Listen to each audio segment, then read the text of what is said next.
नमस्कार, मी सचिन गावाने आपलं स्वागत करतो मेट्रो नाईट या बुलेटिनमध्ये। बुलेटिनची सुरुवात करूयात एका ब्रेकिंग बातमीनं। भाजपच्या निवड समितीच्या बैठकीत महाराष्ट्रातील 25 जागांवरती चर्चा झालेली आहे। भाजपच्या विद्यमान 25 जागांवर ही चर्चा झाली आहे, तर या संदर्भातली यादी उद्या येण्याची शक्यता आहे।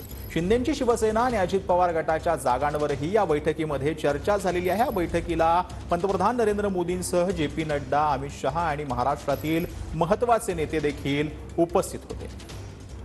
तर महायुतीमधले भाजपकडून कोणाला कुठल्या जागेवरून उमेदवारी मिळू शकते ते आपण पाहतो आहोत। नागपुरातून नितीन गडकरी, तर बीडमधून पंकजा मुंडे, तर चंद्रपुरातून सुधीर मुनगंटीवार, जालन्यातून रावसाहेब दानवे, पुण्यातून मुरलीधर मोहोळ, तर सांगलीतून संजय काका पाटलांना उमेदवारी मिळण्याची शक्यता जी आहे ती वर्तवली जाते।